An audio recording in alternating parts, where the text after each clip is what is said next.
Good evening, everyone. We're gonna call the meeting in order at 6:02.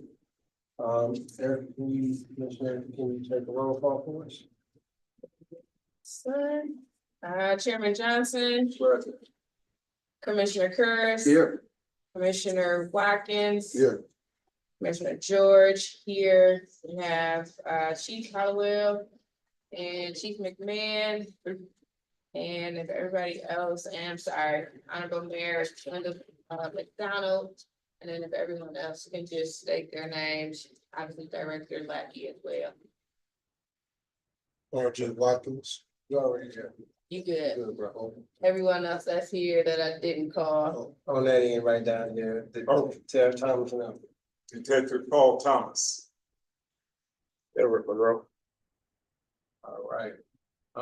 Has everyone had an opportunity to look over the minutes from October 2nd, 2024? Move to approve with one correction, Okay, what's the that correct? I opened the meeting up for the first 2 minutes to that here. Okay. All right, there you go. All right, that correction shall be noted. Can I get a second? Sir. All those in favor? Aye. All right, motion carries. Can we get a copy of the minutes sent to the mayor's office as well as the city clerk? Okay. All right, welcome back, everybody. Welcome back, Chief and Director Lackey. I'm happy to see y'all here today. It was made me smile. I thought y'all didn't love us no more. All right. Couldn't be further from the truth. I understand. I'm just messing. All right, let's get started with the police department. Steve, take it away. I want to start out, those of you who may have known, Officer Clayton, who worked there for a long time, passed away, we had his funeral, in October. Plaque over here to, recognize his, hard work and commitment to the department. We had a successful, hill drive that we participated in, and Sir Monroe led that charge, and we were pretty successful. How much did we recover? 35 pounds. 35 pounds of pills. So for those of you who don't know, I mean, that's not pills, 35 pounds of pills. So it was pretty successful. Every pill that we recovered was obviously one that didn't go down the drain, didn't end up in our drinking water. Kid didn't take it, or, you know, someone didn't use it. So it's a good program. We're working on that. The next chat with the chief we have coming up, and I'm drawing a blank right now on the date, but we're going, what is it? 20th. We're going to be having a suicide prevention. We're having a guest speakers here. So, you know, around the holidays, stuff like that, people struggle financially, so we're gonna bring that in. You know, I hope to see a lot of people. Even if you're not having a hard time, they'll educate you on how to deal with someone who may be going through some crisis. You know, so it might, you know, be positive for me. Brighter note, we brought 3 new officers onto our department as sworn certified officers. We're not fully staffed like the fire department, but More than anybody. you know, it's a much more demanding job, and it's a lot harder, so it's gonna be more difficult. We understand that. But we are working in that direction. We hope to send 2 more people to the next academy in January. And we do have a couple applicants in the background. Director Lackey's working on that. Hopefully they turn out to be successful. You know, it's important for you guys to know that even though we're struggling, we're not lowering our standards. You know, we probably could have hired a dozen or more people if we were willing to do that, and we're not. And it's my understanding some of the surrounding communities have buckled at the knees, and they've resorted to that. And we refuse to resort to that. So, and I think people are starting to see that. We're starting to get a positive reputation. You know, our ultimate goal is to get accredited. I think it'll be a huge success for our department. I think it'll be a good, you know, it'll be good for us to promote. kind of change our reputation. So, yes, sir. How many people do you have on staff now? Pardon me? How many do you have now? How many police officers do you have now? We've discussed this before. I don't really share our numbers Oh. publicly, just because I think it's an officer safety issue. But I can tell you that we're in a position to add probably 6 more. So, That was my next question. okay. How many do you need to? be Yeah, Satisfied? yeah. Okay. So, and that includes a couple, civilian positions.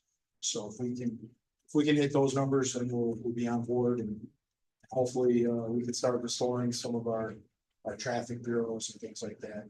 Try and combat some of this, be more, more progressive. Well, could you tell me off, Pardon me? could you tell me behind the scenes? Yeah, of course. I just don't. No, want no, I appreciate that. Yeah, so I left up with that, like I said, we're working on, filling our roster. We got some holiday events coming up that we're partnering with the rec center, with Sue from the rec center. And, we're gonna try and do some stuff for the kids this season as we did last year. So we're working on trying to find partners, and, we're on the clock, obviously, so that's some of the things we're working on. They want to do toys for customer or something similar. Well, so here's the thing with Toys for Tots, kind of turned into a little bit of a business, because one, we were new to it, we didn't really know the ins and outs, and the Marines were great, we partnered with them, they were very helpful. But one of the things we found out is that there's several organizations within the city of Highland Park that petition the Marines for toys for kids and applications. And one of the things that they frown upon is dual applications, because it takes away from someone potentially who gets nothing. And what we did find is a lot of people are going to all of the organizations in the community and essentially getting toys from every group. And so we turn these applications in after the fact, we find out that there's group of kids. And so we're not hosting the Toys for Tots per se, but we are kind of partnering with the rec center. A while ago, I put out that I wanted to partner with, kind of get with all of the groups that are in Highland Park. There's like 6 of them. And that didn't happen. So, the goal is just to help the most kids possible with the most amount of money. We're working on some things with some private retail sources to try and do like a hero. That's a little bit of a struggle too, because we don't have a 501c, and they want one registered before we can participate in that. So a lot of things we're learning as we go. I thought it was as simple as having a desire to help kids, but it's a little more involved than that, and we're finding it along the ways. Didn't we used to have the 501c3? So we did, Deputy Chief Holcomb Right. had started a 501c3, and when she left, she dissolved that company. Okay, gotcha. Yeah, okay, so I remember that we did have one, so, okay. Yeah, and we actually didn't start it back up, because at the time, the administration felt that it was sort of a conflict of interest.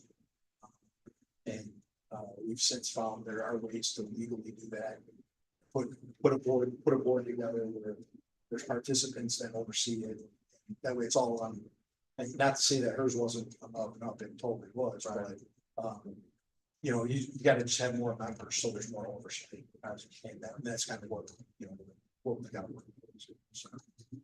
So hopefully we can get all those programs off the ground before the holiday season comes to an end, and help some kids out. That's what it's all about. Two things, and I'm glad that you brought up Lieutenant Clayton. But first I want to give the police department, just kudos. I was out in the community yesterday, and I got a chance to speak to a lot of residents, and people had nothing but praise for you, chief, and the department. And so I was very proud to tell the police commissioner yesterday. People are respecting you and they're respecting the department. And so I just want to say, commend you for that. And your hard work. Yeah, the department are definitely working hard, pushing a lot of hours. Our crime reduction, I think, is proof of that. You know, they're working hard. We're focusing on customer service. Just like any other business. We're focusing on not getting trapped and causing the city drama. So that's all we can do. All right, and then in regards to, Lieutenant Clayton, for most of you that didn't know, he's always been at the front desk and was the first face that you saw with a smile and always professional, and immaculate in uniform. He was an asset to the entire, so if you don't mind, I want to take a liberty and just take a minute of silence for him. Do that.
We have any other questions for the chief?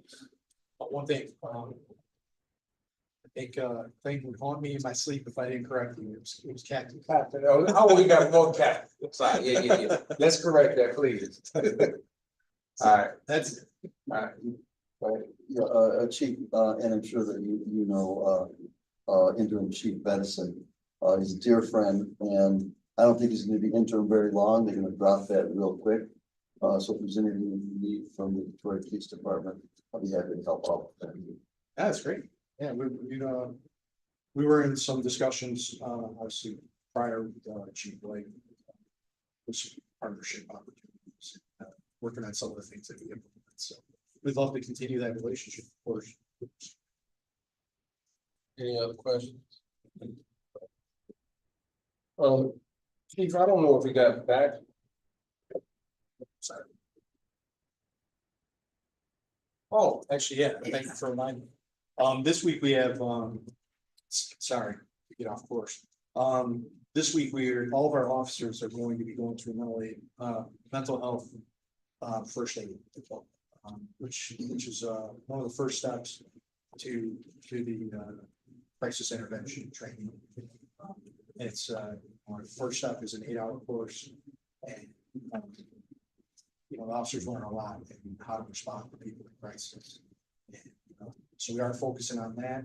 Obviously, we still have our grant pending and we're working on the logistics behind that to get social workers. But at the very least, we want to make sure all of our officers are trained.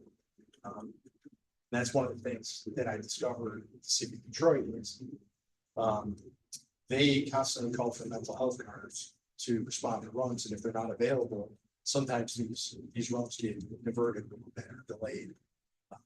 We don't want that. We want everyone to be able to respond and everyone to respond appropriately. And obviously with the least amount of force necessary to bring people to, whether it's the hospital, whether it's, you know, in custody or whatever we have to do. You know, we want to do that safely and no harm to the officers or the people in crisis. So it's a great program. The officers are excited about the training, so I think it'll be very helpful. The last meeting, we had asked for your surrogate to push some stuff up to you. And I know you've been busy, so you may not have had time to deal with it. But we requested if you could talk to the director over at the shelter, what we're doing. We've had some concerns from Mr. Johnson right here as well, about them in the neighborhoods and seeing what we could do to try to curtail it. I know we can't stop them, but you know, wake up from that. So I've actually known agency here. participate in some of the things. And, you know, there's a whole nother side of it. He's in a difficult position as well, trying to make that program work. And it really comes down to participation. There's no mandate that requires them to participate. And so he offers a lot of programs and things like that, but he was very open to having a meeting. I kind of want to have him as a guest at Chat with the Chief, because I think we'd have more of an opportunity to speak to him in a forum with the block clubs and the presidents. So probably going to invite him in the near future to that. And I would love it if you guys all participated in that as well. That as well. Let me ask you a question. The residents there, is it mostly parole and probationers there, or is it a false section of some of them? Well, so it's that, people place there through like MDOC and stuff like that, like a transitionary housing halfway house, things like that. So what I was gonna say, if it's MDOC, why don't we maybe set up a meeting with the director there, Smith, Metro Region, or one of the area managers? If it comes down to parole probationers not participating in the program, they can have it added on to their parole conditions or their probation orders that they must participate in that. So what I'm saying is it's a mixture of both, but we're not really experiencing problems with that group of residents. Okay. They're more of a permanent resident, I would say. They have placement there, they have requirements that they have to meet. You know, they don't really leave that often, they kind of stay within the walls of, you know, the shelter. Our problem that we're group that we're having problems with really is the homeless. You know, they come and go, and a lot of times their source of income is on the street. You know, whether it's criminal activity or if it's, you know, they're begging, things like that. He's got a lot of programs that he makes available to them, and job placement. But some people, the sad thing is, some people just don't want help. But they're comfortable with what they've got going on, and they're not looking to improve themselves. That's one of his struggles. Yes, sir. I kind of witnessed in there, she had to. Well, was it Saturday? She had to talk to him. I don't even know what you're saying, I'm sorry. There was a homeless person on the steps of the. City Hall. City Hall. Oh, okay. So Chief, I understand what you're saying, and you're 100% right. But that is a business. They get money from the government. He runs a business, gets paid to do that.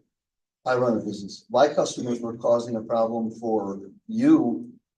You would complain about it, and you would have a right to. We have a business to do that.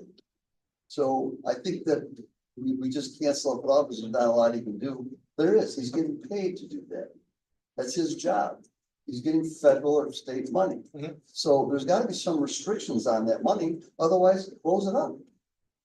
No, I mean, I can appreciate what you're saying. I think private business and what he has going on is a little bit different in comparison. You know, you're dealing with, you know, in your business, you're dealing with a compliant customer who's wanting to go there. Some of these people are in a situation where they're there out of necessity. I just think it's different circumstances, but I get what you're saying. I know that there's been talk that, you know, it would close and then it opens back up. What I'm finding is it seems like some of the funding's coming from the city of Detroit through grant programs and things like that to move people to that location, as well as other facilities. I did speak to someone at one of the discussions we had, and you know, they said some of the other facilities that he owns seem to run a lot smoother than this one. So that's one of the things that we need to discuss with them. What is so different about this facility as opposed to those ones? Why can those ones be more successful? And if there's vacancies in those facilities, why don't we just close it, put everybody in those vacancies? I don't think it's helping the city of Highland And I Park. think what I'm hearing from and I may be wrong, I'm just gonna take liberty, but when you mentioned the city of Detroit funding to send people, it's like, good at helping around. Yeah. And Well- that should not occur. I know we don't have anything to do with it. We don't run the business, but there has to be something to appeal to them. And Highland Park is not a dumpster ground. Well, I hate to use those words when addressing I got you, but. human beings. Well, I'm not calling them a dumping ground. I'm saying that you're sending the more problem people Yeah. to Highland Park as though I'm not belittling them for being homeless or anything else. But if you're dumping people here that historically are gonna have issues or cause issues, then you're not sending them to the other areas, right? Right. So let's be clear, when I say dumping, we're not talking about them, Mhm. we're talking about the problem of you sending your problem to Highland Park. Yeah, and that's, I mean, that's something we have definitely witnessed. We've seen, people get dropped off. City of Detroit vehicles to that facility. And, I don't know the circumstances, obviously, I don't know if that's that MDOC person or if it's, I don't know really, or if it's just a courtesy conveyance where they transported someone who needed a ride. I don't know the history behind it, but I can say I've seen that. MDOC would bring their own people, right? Yeah. So, they wouldn't use Detroit, so if it's Detroit, it's Detroit bringing them. Mhm. Even if they were probation, it would be the county dropping them off, not Detroit. And I think one of the things that we're experiencing a lot of involvement is with some of the private businesses in the area. Some people really send a mixed message over there. One day, I want you here, I want you participating, working for me all day for $5-10, cleaning my parking. Then the next day I don't want you. I want you to leave. And that sends this mixed message to individuals. I did notice that the plaza there put a sign or a fence up. So that stops a lot of the traffic cutting between the alleys. That's something actually being addressed with Chief Hollow, because I don't know if it creates any fire hazard. But what we have it kind of encapsulates the meters. I don't know if we have remember that now, but it was something we talked about in the past with Dr. Audie of closing that alley. And because a lot of bad stuff happened in that alley. It's a dark alley. And they're cut through the buildings. And we really didn't get it off the ground because we had some concerns about fire hazard. But now I see there's a fence installed there. So I don't, based on the configuration, I'm sure it was the plaza, not the shelter that installed it. Except for some I have to look at to make sure that we had to cut off electricity or anything to the buildings that we have to find a 6-foot fence. So, but the one thing I can say on a positive note is it does cut down on some of the activity going on in the area. It's a bad situation. This is something that's been a topic of discussion for a number of years. It seems like people are relieved when it shuts down and discouraged when it opens back up. But I don't have the answers. I'm hoping that we all get together and we can talk with him and come up with some alternatives. So when we do invite him, I'm going to invite gas station owner, all the owners of the plaza, maybe even someone from the postal police or the postal inspector, see if they want to come in. Just so we can all get on the same page. Right. And I think if we all have the same response, then we'll have a more successful chance of addressing. Well, just keep us informed of it. We know you're doing all that you can to alleviate it, so.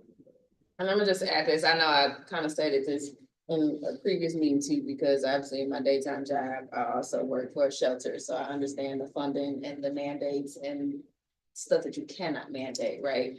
And without saying it negatively about any city or anybody, the homeless population, the numbers are high and there's not enough space for them to go to. So when organizations have that number of rooms or space for people to go to, then the funders are going to fund those organizations because there's no other buildings or space to send people to. housing resources are very low, right? Our numbers alone, just for the homeless people who do not have a shelter right now, are in the thousands. And so the greater conversation will have to happen at a council mayor level, to bring all these pieces together.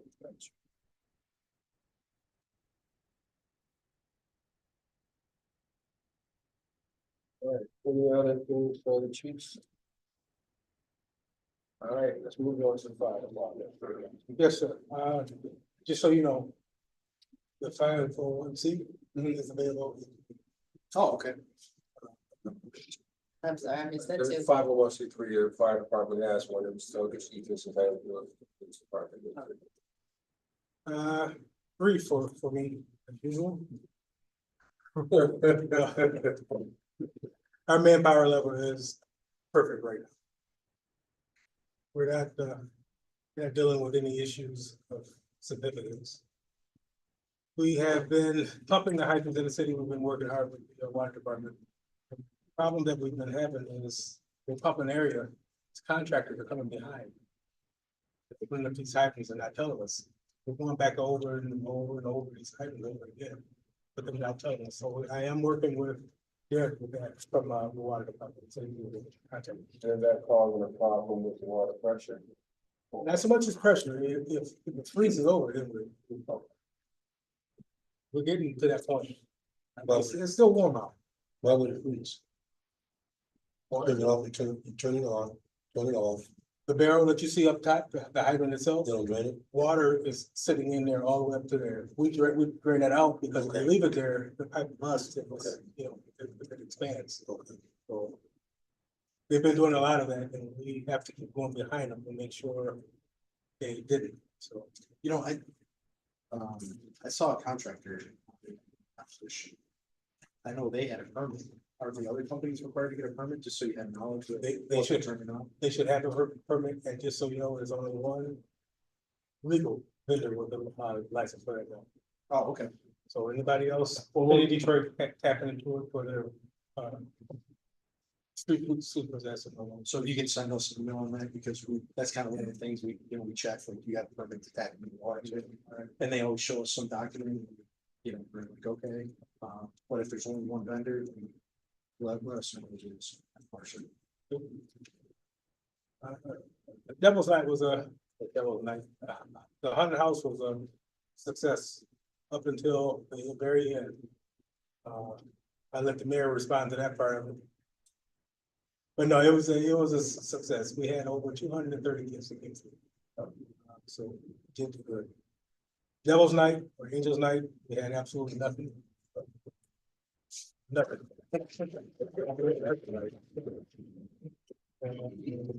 We've had a B&E at the fire station recently. And one of the guys' cars have been broken. Well, we have been talking with Chief McMahon about this. We put a fence up on one side of the building to stop the traffic from walking back and forth. That's the only thing we can do. Other than putting turfs up on the roof, there's not much more we can do. Right? So they are, right now, we're okay. But I'm afraid when we get runs that there's nobody there in the building. Because now they've been through there, so now they know what's in there. The last time they broke in, the guys were sleeping there. Wow. Do they have camera? Do you have cameras? Oh, yeah. But I hate to say it this way, unfortunately, the cameras are great, but it doesn't stop it at the time. I guess is there any way, Chief, that when they are on run, that we just pay special attention to the fire department when they're out? So I know it's crucial. I mean, it's like, it's a difficult task. They're going out constantly. And at this point, it doesn't matter. They went in there, they were there. Oh, they were there. And but I can say, we're dealing with, I've been dealing with Director Lackey. I'm trying to change, the monitoring system there, as well as, on site, to where you can set the alarm to where it's active in certain areas. So that Motion detector. yeah, so they would be notified in the event that someone entered the building. Because right now, when they're there, they shut it off completely, but if they go to bed, it would be like their home alarm, you could stay at certain areas would be zoned out and, you know, so that's a deterrent. I mean, obviously, the safety of the firefighters is extremely important. And for someone to be bold enough to do that, Yeah. you know, that's, you gotta have a lot of cojones to do that because, you get caught in there, it's gonna be, you know, a mess. Oh, yeah, just imagine when it was still public safety. Well, I mean, you know, Yeah. I don't think it's gonna change much. Right. Put it that way, so. Right. You know, if people are bold enough to do that, that's shame on them, but we are working on some things, trying to upgrade monitoring. Well, what is it of value to steal? A lot of equipment in there. I mean, for you, you need it. I know, but kind of like what he was saying earlier, or somebody was saying, when they need money for whatever, they don't care where they get it. This guy that broke in the last time, he literally went over somebody's head. You said went over somebody. Somebody was asleep, and he went over his Reached over head. the head, or he stepped over. He stepped over him. And he was very polite because he closed the window back behind us. So I will give him that. I mean, I think that's one of the things you got, you know, we gotta understand, like, this is their home, they live there 24 hours, so they have their lockers with you know, personal matters, things like that, so. You don't be playing for you guys. And that's it for me. All right, we have any other questions for the chief? All right, we're gonna move on to Internal Affairs Director Lackey, what we got going on? All right, so I'm gonna start on the technology side. I want to I kind of address some of the things we talked about. So for the fire station, I do have something in mind. I'll run it across both chiefs. That should give them a technological heads up. Okay, a virtual guard dog of sorts. I don't want to get into that, you know, in the public forum, but it should provide what's necessary to alert them to what's going on. As far as IA goes, we have noticed a trend in our recent complaints. They all have to do with customer service. We do have a few serious ones. We did have a prior officer close out his judicial disposition from some of his conduct that happened today.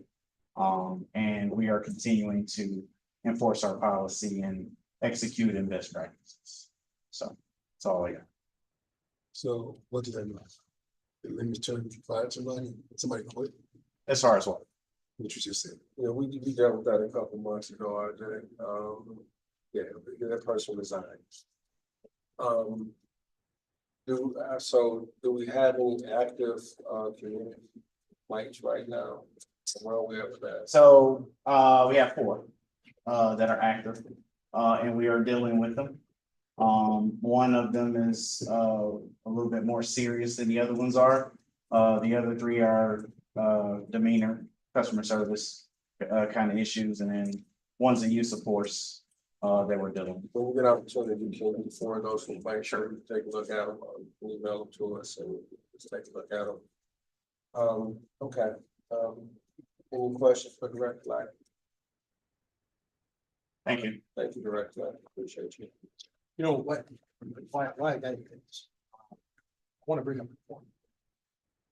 You know, on the news recently, one of our officers was blasted at the news and portrayed as being a thief. And I don't know if any of you saw it. Trade in a thief. Pardon me? I didn't hear you. You said one of our officers was on the news and portrayed as being a thief. Yeah, and the thing I didn't like about that, you know, it was very disappointing because, you know, it was Todd Perkins who represents this individual. And they put on this, what I call the dog and pony show with the news and blasted our officer as being a thief and showing videos that we provided to them of, you know, they got through FOIA of our officer searching an individual and removing cash. And they basically accused him of stealing And I guess it's disappointing to me because one, I respect Todd Perkins as a lawyer. You know, I feel we have a good relationship. And we have a procedure to address those things. And ultimately, the accusation is completely false. We're able to determine that. And was there some documentation errors? Yes. But in terms of portraying someone and blasting their reputation as being a thief without having the facts or giving us an opportunity, we were totally blindsided by that news article. I got a call about 2 hours before they put it on there. And, you know, it was this whole stage thing. They had sat down and gave an interview and basically attacked this guy. And without having all the facts. That's something that, you know, it's something that bothers me. You know, if you felt that this guy did something, come to us. We're gonna be transparent, we're gonna address it, and we're gonna give you the information. We're not trying to hide it. But, you know, you don't have all the facts, and you basically accuse this guy of being a thief. To me, it's defamation. I think it's horrible. And, you know, it's something that, you know, if anyone's watching, contact us, contact our internal affairs, contact me, contact our legal department, do something. Give us an opportunity to give you the facts before you put this nonsense out there. Because, you know, we've got a lot of guys that are working hard, a lot of gals that are working hard here. And to have, you know, I've been on the receiving end of that before. And I can tell you it sucks. And it's very disheartening. You know, you go home and you feel defeated. And it makes you question why you do what you do. So that's all I can say. Hopefully we can put an end to that, and if someone has a concern, you know, address it. We have tons of procedures for that. They can file complaints online, they can do whatever they need to do. And we're willing to work. I definitely agree with you. All right, does the commission have any affairs that you would like to discuss? All right, time for public comments, and we have Mr. Johnson here from the public, who is coming regularly. Thank you. Would you have anything you would like to say today, Mr. Johnson? Well, no, the issues that I had was, they were already answered as far as the cops and training for the mental health, and not just the one guy we was trying to get, and not have to call one person all the time when, you know, you're dealing with such a large issue with the YMCA in the house. And, you know, it's a lot of people there that's, you know, that's dealing with that. So just to have one person didn't make sense. And then speaking with the director, it's already so.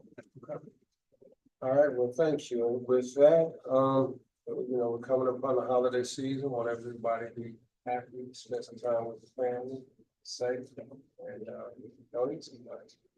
That's for you.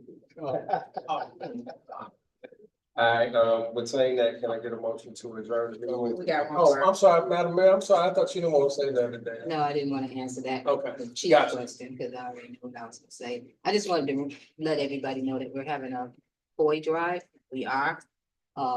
There's a box here at Justice Center, and there's one at City Hall. It's for our Christmas in the Park, where we partner with the Parker Pride Foundation. And they're trying to collect toys to give away to families who come out there. So if anybody want to donate, there's a box. You can just buy, you know, When is the last day, Madam Mayor? December 1st. And just drop them off in the box, and we'll make sure that they get to them. I've asked every staff member that works for the city to attempt to try to purchase at least one toy. So it should give us, if everybody did that, at least about 150. So if you guys would like to, and, you know, participate, we appreciate it. All right, That's all. I definitely will participate. So I think you have our support, Madam Mayor. We'll mark up some. All right. All right, if there's nothing else, can I get a motion to adjourn at 6:42? Move to adjourn. All those in favor?